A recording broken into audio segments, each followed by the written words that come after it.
My cousin tried to steal my life, so I gave her a schizophrenic's fate instead. Just before the SATs, my cousin came to me all secretive and mysterious, asking for 7 strands of my hair and some of my unwashed clothes.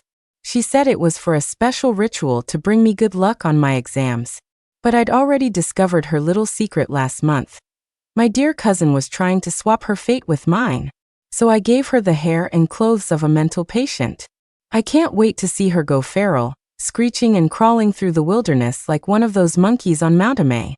My cousin is like a character from some tragic YA novel, the long-lost heiress with a sad backstory of being abandoned by her own parents. And then she met a total saint, my mother. Without a second thought, my mom chewed out her cheating brother and sister-in-law and brought my cousin, who was only 3 years younger than me and in 7th grade, home to live with us. On the 7th day, my cousin was on the sofa, hugging my mom and cooing in a saccharine sweet baby voice, "Auntie, can you be my mommy? You're so good to me." My mom totally eats that kind of sappy crap up, but she still smiled and refused. "Nope, your auntie will always be your auntie."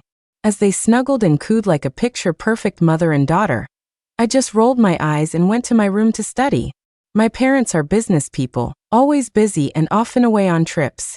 That meant I was stuck under the same roof with this cousin, who loved to give me attitude whenever she got the chance. I have a habit of going to the library on weekends to study. 1, it helps me be productive. 2, it helps me avoid a direct confrontation with my cousin. But the nth time she accidentally locked me out of the house, I finally snapped. Seriously, was this girl the vengeful main character from some rebirth fantasy? When I tearfully told my mom what she'd done, my cousin claimed she didn't feel safe at home alone and didn't hear me knocking because she was locked in her room. She perfectly played the part of a fragile, terrified little girl. My mom, completely blind to her toxic true self, just said, "Chloe is still young. Don't read too much into everything." You think I was going to get all emo about it? Please. My cousin's constant bullshit had forged my heart into steel. But what I didn't expect was that every time I came home, she'd stare at me with those innocent eyes and say the most infuriating things in the sweetest tone. "Mia, can you just not come home? I don't want to live with you." Her audacity was about to defeat me. "This is my house, have you lost your mind? If you don't want to live with me, go back to your own damn house." This girl was more dramatic than a soap opera star. If I raised my voice even a little, she'd look so wronged, fat, glistening tears rolling down her cheeks. Enough to make anyone's heart ache. God, she pissed me off. The next second, she was on the phone with my mom. Her voice, choked and strained, made it sound like I had committed some heinous crime. "Auntie, Mia doesn't want me here. I've always thought of you all as my family." But sob, she wants to kick me out. You know, I don't have a home to go back to. It was giving me a massive headache. My mom heard her and her heart just melted. First, she gave me a stern lecture. Then she promised to bring my cousin a gift when she got back. My cousin cheered with delight while I rolled my eyes so hard I thought they'd get stuck. "Happy now? Don't forget you still have homework to do." She instantly wilted like a deflated balloon, her face turning sour as she reluctantly pulled out her books and went to her room. I walked into the living room, turned on the 3D surround sound, and belted out a song at the top of my lungs. I heard a furious scream from my cousin's room. "Can you keep it down? I'm trying to do my homework." I just turned the volume up 2 more notches, drowning out her screeching. Half an hour later, she couldn't take it anymore and stormed out, slamming the TV off. "Are you insane?" I held up my phone, which was on a call with my mom, perfectly capturing her outburst. "Mom, I didn't mean to be so loud. I just have so much stress from studying and needed to let off some steam." Why couldn't she just ask me nicely? She just came out and started yelling at me. My voice was soft and wounded. "I'm sorry, Chloe, I didn't mean to. But how could you be so rude?" Her expression twisted, like she'd just swallowed a spoonful of wasabi. She wanted to curse me out but had no words. Heh, too easy. My mom was finally coming home for a few days, and my cousin was buzzing with an unnatural excitement. This little princess, who normally wouldn't say a word to me and left me to handle everything, was suddenly offering to do chores. Great. I could finally relax a little. I watched, satisfied, as she huffed and puffed her way through cleaning the living room and bedrooms, even scrubbing the kitchen until it sparkled. I nodded magnanimously at my cousin, who was being uncharacteristically well behaved. You're being a good girl today. I won't mess with you. I sprawled on the sofa like a blob, lazily cracking sunflower seeds, feeling like a god. Oh, and clean up my shells when you're done. It was all too good to be true, and I finally figured out her game. Just as she was diligently working away, my mom walked in. So the scene my dear mother walked in on was this. Her own daughter, lounging like royalty, cracking seeds and ordering her cousin around. And her sweet, uncomplaining niece, not only toiling away cleaning the house, but also enduring my cold glares. I saw my cousin's eyes widen in feigned surprise as she looked at my mom. "Mommy, you're back," she chirped in a voice so fake it could have bent steel. I sneered internally. "Fucking two-faced bitch, who are you trying to fool? This was your plan all along." I saw my mom force a polite smile and correct her. "Call me auntie." My cousin pouted, dropped the rag she was holding, and went in for a hug.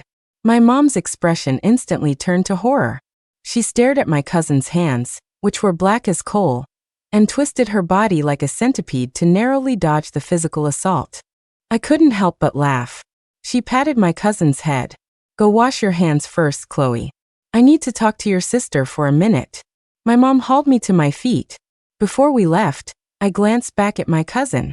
She was staring at me, a smug smile on her face. I couldn't let her have that. "Hey, sweetie. You've got something green in your teeth." My cousin's face froze in horror as she bolted for the bathroom. My mom looked at me, exasperated. "Mia, she's younger than you. Try to be more patient. Don't stoop to her level." "Mom, she's only 3 years younger than me. She's starved for love. What kind of bad intentions could a child have? She was even doing chores, and you were just sitting there like a queen, not even helping." I was fuming, mentally recounting all the crap I'd put up with. Of course, my mom still believed me in the end. "If anything happens, your mother will always be on your side. But she is your uncle's child, and I can't say much. Once your uncle and aunt sort things out, we'll send her back. Besides, she hasn't had it easy. You need to be good to her." I admit, I'm easy to placate. I reluctantly promised that as long as she didn't start trouble, I wouldn't either. When my cousin saw that I hadn't been yelled at, and was walking out of the room arm in arm with my mom, she looked like she was about to explode. Mom had bought her a necklace and me a bracelet, both from Van Cleef Arpels. She was so moved she started crying a river, thanking my mom over and over. "Auntie, you're the best. I've never worn such an expensive necklace before." Compared to her, my reaction was a little flat. I really couldn't squeeze out any tears, so I just blew my mom a loving kiss.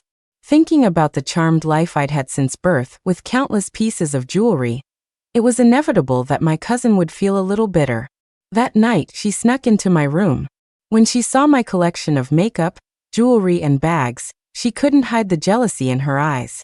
When she found out her necklace was $2,600 and my bracelet was $4,000, she lost it. "Why is there such a price difference between our gifts?" I stared at her blankly. "Because I'm the real daughter, and you're just the charity case. There's a pecking order." She completely fell apart. I always felt like she treated this house as her own, and herself as its master. That's why she couldn't accept the different treatment. My mom was very good to her, granting basically any request that wasn't too outrageous. In just 1 year, she got her a new phone, a new tablet, all kinds of expensive skincare products, and was included in every fun outing. While it was impossible to provide for us in exactly the same way, her life with us was a massive upgrade from her previous one. But people have two hearts, one greedy and one resentful. She still liked to pull little stunts. She accidentally broke 2 of my Christian Louboutin lipsticks and accidentally dropped a birthday gift from my best friend, shattering it. Even more ridiculously, I caught her mistaking my freshly washed face towel for a rag and using it to wipe the floor. Afterward, she'd just blink her innocent eyes and say pitifully, "I accidentally mixed it up with the rags. I didn't do it on purpose, Mia." If I yelled at her, I'd be the one who looked unreasonable and cruel. So when she wasn't looking, I took her toothbrush and gave the toilet a good, hard scrubbing. "Nice try, sweetie. You can't outplay me. But what really got under my skin was how she was always copying my style, my clothes. Our neighbor once genuinely exclaimed, "You two look like sisters. You're looking more and more alike." I couldn't stop myself from snapping. Are you trying so hard to become a low-budget version of me? You know Dolly the clone sheep only lived for 6 years, right? She pouted. Why would you say that, Mia? I just wear it because I think it looks nice. I felt like I'd punched a pillow. Utterly powerless. Even a bot can't copy and paste as well as you do. The day my uncle came to pick her up, for the first time in my life, I wanted to set off fireworks to celebrate the grand departure. She whined to my mom, "Auntie, can I please stay? I really don't want to go back to that house." The saint just patted her head. "But that's your father, honey. You can always come visit if you miss me." She dragged her feet down the stairs. My eyes were filled with 3 parts cool indifference, 3 parts mockery, and 4 parts utter nonchalance. Leaving so soon? Don't worry, I'll enjoy your share of happiness for you, I said, deliberately emphasizing the word happiness. I could see my cousin was about to crack again. I pressed my advantage. "I'll be sure to share all the details of my wonderful life with you." She shot me a look of pure venom. "One day I'll have it all too. Everything that's yours." I thought it was just some self-motivating pep talk and shrugged it off. "You've got a big ego, big enough to hold the whole world." The 6 months without her were pure bliss. No more mind games and constant drama. Unfortunately, in the year she was with us, she never once showed her true colors in front of my mom. Every single one of her mistakes could be written off as carelessness or childish mischief.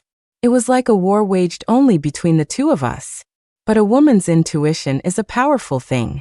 Even so, my mom could sense something was off, though she hated to assume the worst in people. I made it to senior year peacefully.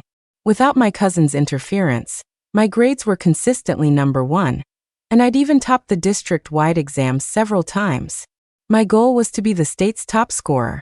My parents were completely confident in my academic abilities, promising to buy me the sports car I'd been eyeing as a graduation gift if I got the top score in the state. I just wanted to laugh out loud. My future was nothing but a blindingly bright highway to success. But my wonderful life was about to be disrupted again by that pest. My uncle had to go away on a business trip. Just as I was prepping for my SATs, she was getting ready for her high school entrance exams. He didn't feel comfortable leaving her home alone, so he entrusted her to my mom again. Something about my cousin felt different. When she saw me, she didn't glare. Instead, she gave me a friendly smile and sweetly called me Mia. I have to admit, I have a sharp, intimidating look, while she's the picture of a harmless little flower. If I hadn't been through all her crap before, I might have been fooled by her facade. For 2 months before the SATs, we got along normally. She didn't pull any of her old tricks, so I didn't go out of my way to provoke her. But it felt weird. It was like she was trying to get closer to me, trying to curry favor. It was a complete 180 from the girl I knew. My cousin had this exquisite notebook that she would always hide whenever I was around. Oh, it's just my diary. Everyone has their privacy, so I didn't question it too much. But I was still on high alert. The upcoming SATs were crucial for me, and I couldn't let anyone or anything mess with my performance. The final state practice exams were the most important test before the real thing. With plenty of preparation, I did get first place, but I couldn't relax. The person in second place was only 2 points behind me. My cousin grabbed me excitedly. "Mia, you're amazing. You're definitely going to be the state's top scorer." She had never, ever been happy for me. Why the sudden change? I got my answer late one night when I passed by her room. With the exams approaching, my sleep had been poor, and I often got up for a glass of water. As I passed her door, I heard her faintly, as if she were on the phone with someone. Yeah, I've been getting closer to her. She doesn't seem to suspect me anymore. I'll try to get her birth chart from her in a couple of days. She totally bought that it was my diary. She won't find out. The last step needs her consent. I can't just take it. I'll say it's for a good luck ritual, haha. I'm going to become her. Relax, you gave me this amazing method. How could I forget about you? A chill ran down my spine, but I couldn't let on that I knew. I didn't have any proof yet. I never thought she'd actually want to replace me. How could she be so venomous? Right now, I just wanted to punch the world. I guess staying sane for 1 minute at a time is its own achievement. I suppressed the urge to storm in there and beat her to a pulp. If looks could kill, she'd already be in a million pieces. So much for my belief in a rational, material world. My brain was itching. I felt like it was about to grow a new wrinkle. There was really a dark magic that could let you take over someone else's life? Damn it. I was going to read your diary the second you were gone. Furious, I rolled over and fell into a fitful, resentful sleep. The next day, I was happily relaxing at home while my dear cousin had to go to her prep class. Sucks to be you, loser. Serves you right for not having a day off. So what if the door was locked? This was my house. Getting an extra key made was easy. I snuck into her room like a thief, not sure why I felt so guilty. Maybe it's because my good upbringing made me feel a sense of wrongdoing for snooping. I carefully went through her desk, trying not to leave any trace that someone had been there.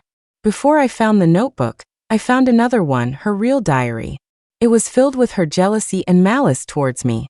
And even worse, her descriptions of torturing animals. The little cat struggled helplessly in my hands. Its desperate cries were the most beautiful music in the world. Stomping, burning. What should I try next to make it interesting? I think someone noticed the cats at school are disappearing. I need to be more careful. I felt a wave of nausea. What kind of psychopath was she? If there was a ranking for evil people, you'd be number one and no one would dare take second place, I muttered. Finally, I found the so-called ritual book in a drawer. There were talisman papers tucked inside. It all looked surprisingly legit.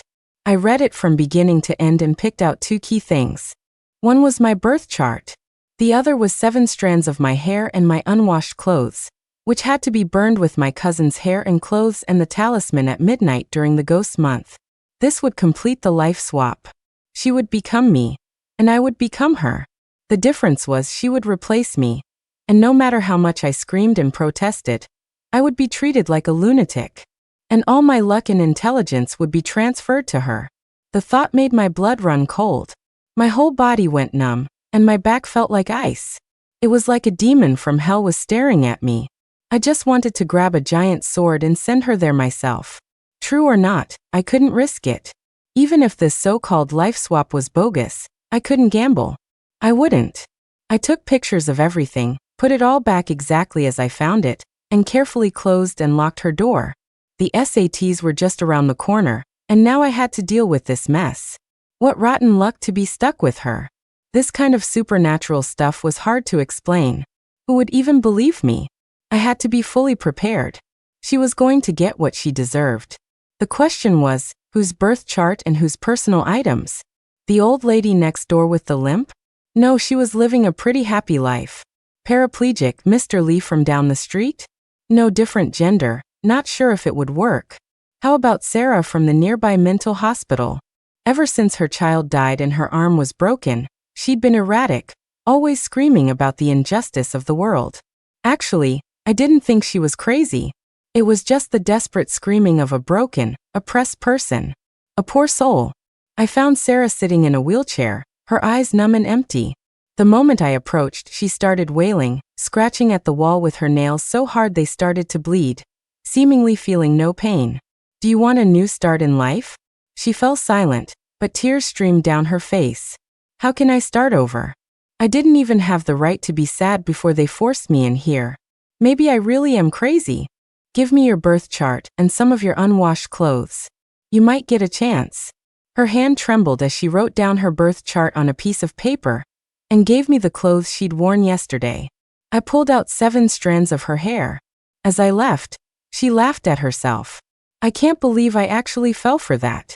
My cousin was even more impatient than I'd thought. She linked her arm through mine, sweetly trying to wheedle my birth chart out of me. I handed her the paper from Sarah, feigning surprise. What a coincidence. I just had my fortune told today. Oh, that's great. Let me see. I bet it says you have a life of wealth and privilege. But she looked a little suspicious. The birth date was off by a week. Oh, that's my real birthday. The one on my ID is wrong. We just never corrected it. You can ask my mom if you don't believe me. That seemed to put her at ease. She studied the paper for a moment before handing it back. I guess she had memorized it. I pushed all of it out of my mind. The SATs were the most important thing right now. My cousin was constantly encouraging me to study hard. Well, no wonder. After all, if I did well, her future self would get the genius persona. Some people are just born rotten. As a kid, she was a low-level, obvious mean girl. Now she was a wolf in sheep's clothing, ready to strike when you least expect it. I can't imagine what my future would have been if I hadn't overheard that phone call. Just 7 days before the SATs, my cousin approached me again. Mia, your exams are almost here. I want to go to a temple to pray for you. I tried my best to suppress the urge to murder her. I heard it's really effective. But I'll need 7 strands of your hair, and some of your unwashed clothes. I smiled. That's so thoughtful of you. I'll go get them from my room. I brought out Sarah's 7 strands of hair and her clothes and handed them to her. My cousin probably didn't expect it to be so easy. The greed and excitement in her eyes were almost impossible to contain. I was actually curious to see if this would work. I couldn't wait to see her go feral, screeching and crawling through the wilderness like a monkey on Mount May. The thought brought a wicked smile to my face. I've always been a cheerful person. Everything went smoothly after that. The pest didn't dare bother me. When I finished my last exam, I felt a huge weight lift off my shoulders. Answering the questions felt even more fluid than I had imagined. The final push had been exhausting. I felt like I'd raised 6 sons, and then had to babysit their 12 grandchildren. I felt like I'd built the Three Gorges Dam by myself in one night. The day the scores came out arrived in a flash. Unsurprisingly, my score was redacted, a sign that I was in the top 50 in the state for sure. I was still a little nervous. The last time, I was only 2 points ahead of second place. One small mistake could have sent my ranking plummeting. Thankfully, I was in fact the state's top scorer. My soul felt like it was spiraling up to heaven. I wanted to kiss every dog I passed on the street. My dear cousin looked even happier than I was. She told me, with tears and snot running down her face, "Mia, I knew you could do it. This is great, this is so great." If she were some Mary Sue princess from a fantasy novel, her hair would have turned rainbow-colored and her tears of joy would be falling to the ground as diamonds. Oh, I rolled my eyes discreetly. That very day, my parents took me to buy the sports car I'd been wanting. My cousin's eyes once again filled with jealousy and a look of grim determination. Her mouth was like a leaky faucet, and she almost let it slip again. "Mia, all of this will be mine one day too." I stared at her, my face a blank mask, but my mouth was running. I'm sure my brilliant cousin will be the state's top scorer one day too. Why stop at a sports car? You'll have a penthouse on Park Avenue. Arabian princes will give up their seats for you. All the dogs in the world will obey your command. I saw her lips twitch. Good. That shut her up.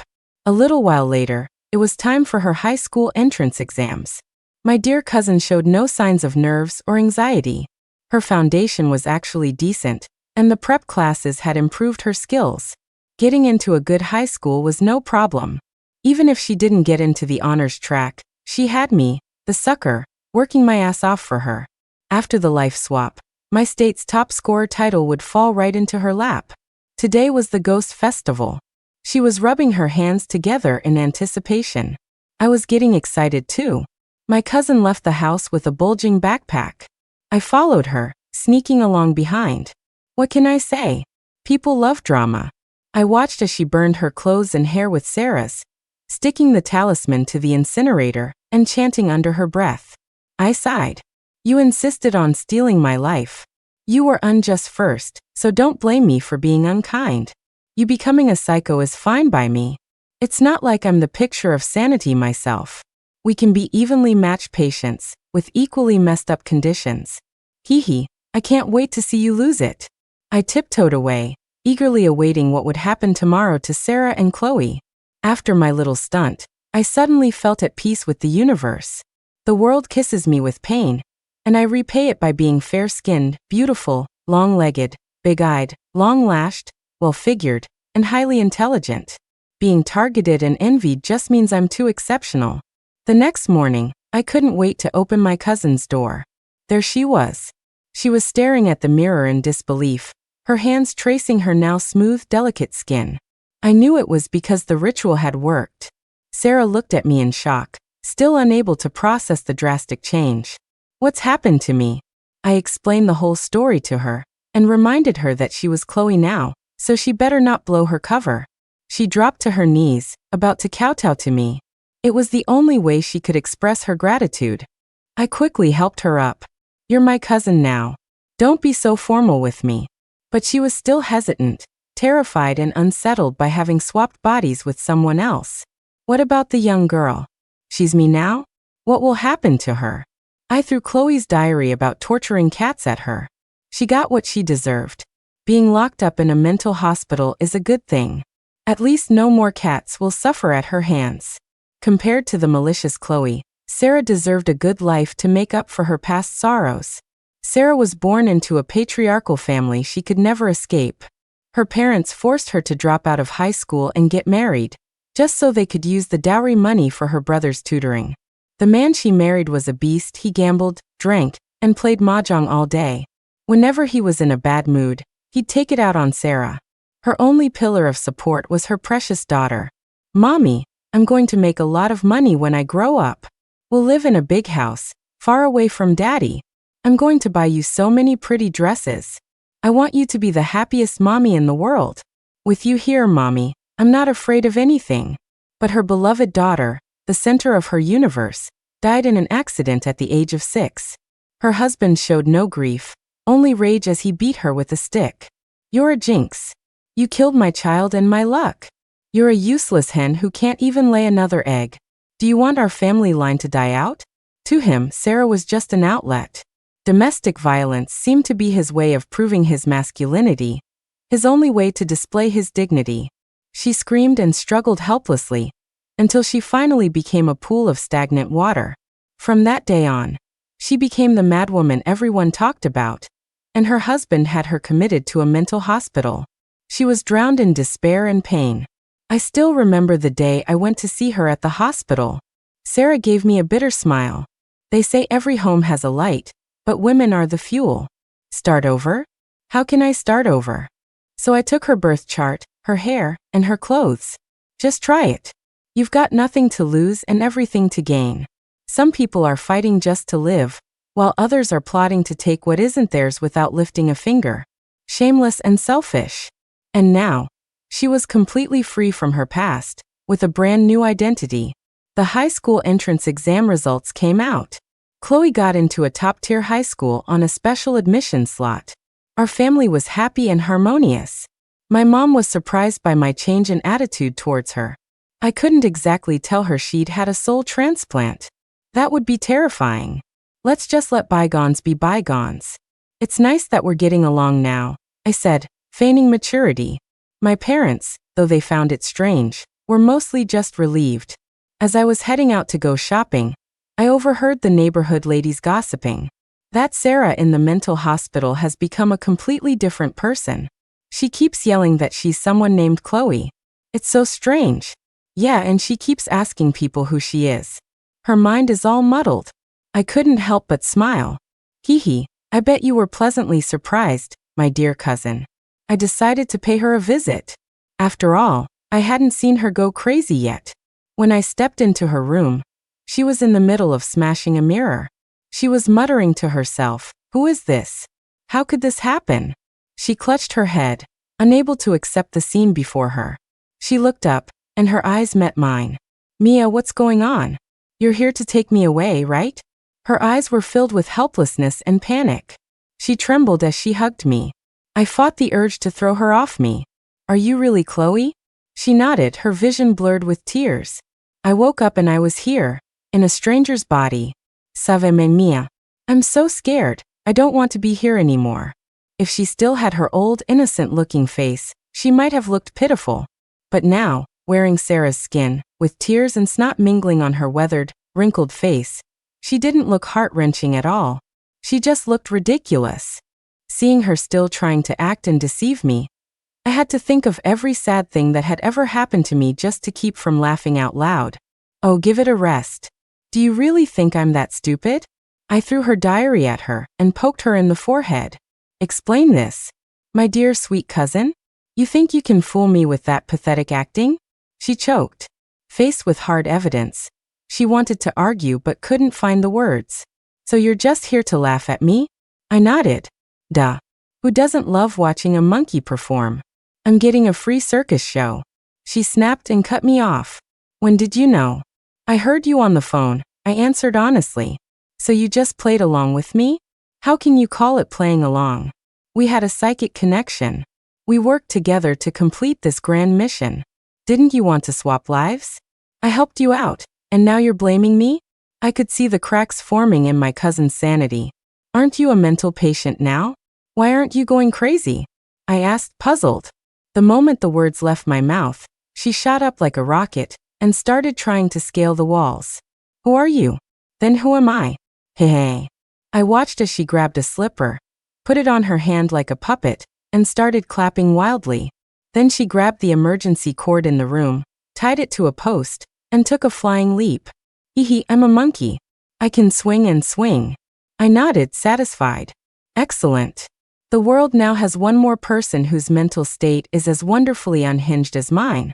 I could tell she was trying to control herself, but when she went nuts, she was a danger to everyone. This particular fit of madness ended with her struggling to contain it. Is your life always this exciting? I sneered. Chloe glared at me with pure hatred. If it weren't for you, I wouldn't have ended up like this. See, people who do wrong never look for the cause in themselves. They always blame others. You're the one who tried to screw me over. I threw my hands up in a gesture of helpless mockery. It was your selfishness, your greed, your jealousy, and your malice that pushed you to this point. I stared at the pathetic figure she had become. I was actually going to let you off the hook, you know. Just expose you and kick you out of my house. But then I found out you torture cats. A person as evil as you doesn't deserve a good life. What's the next step after torturing cats? Murder? My voice grew sterner. Chloe fell silent, then suddenly started to laugh. I'll find a way to switch back. She'll have a plan. Give it up. Your witchy friend was arrested for fraud a while ago. This life swap of yours only worked by a fluke. Hearing this, my cousin finally shattered. Her long-cherished plan had not only failed, but there was absolutely no way to reverse it. She started wailing, trying to appeal to my softer side.